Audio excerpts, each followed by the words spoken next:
客家委员会为了让大家一起来学客家话，推出了天天哈客学客语的电视小单元。讲时哀草，哀草。下一次到客家餐厅，您也可以用客家话来点菜了。这个由客委会制作的教学单元，要教您日常生活当中都会说客语。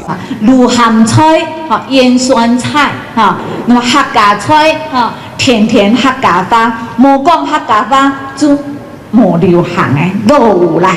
来自云林客家村的林应元也在现场教大家各地客家话的不同音调。吃饭，这个经常用到的吃饭。吃饭哈，也比较轻。我们学坡，那海陆和东势客大概也比较接近，和招安客就比较接近。学客家话不只是客家人的权利，客委会希望天天哈客的电视教学单元能让大家都会说客语，也会唱简单的客家儿歌。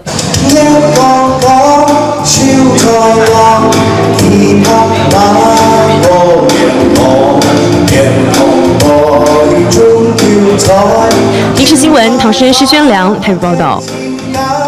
苗栗县头份镇有一家专门经营客家菜的餐馆，推出道地的客家菜，一共是10样菜色。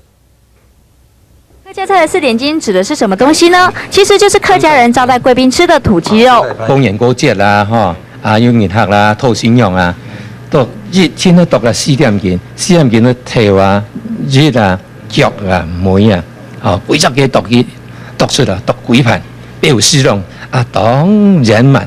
客家人传统的菜色除了4点金，还包括了4文4炒。4文指的是控肉、笋丝、菜头、咸菜，而4炒大家比较熟悉的就是小炒、芹菜、大蒜和大肠。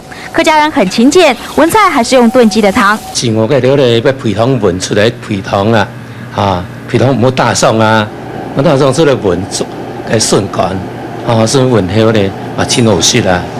4文4炒是客家人经过常年迁徙发展出来的传统菜色。为了让大家更了解客家菜，餐厅主人还制作了看板，希望大家在享受客家菜的同时，也能了解客家菜的历史。民视新闻邱俊超苗栗报道。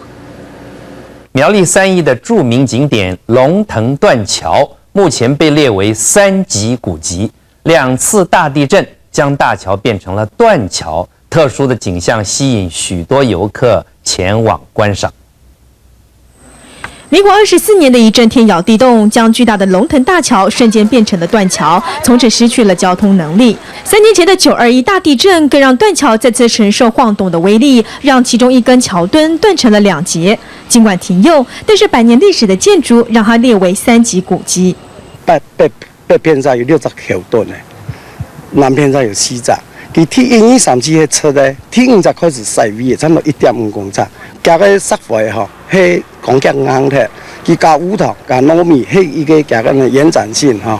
也就是这样的建材，在67年前的中州大地震，当地的居民将掉落的砖块捡回家里铺成地砖，成了另一种的古物风情。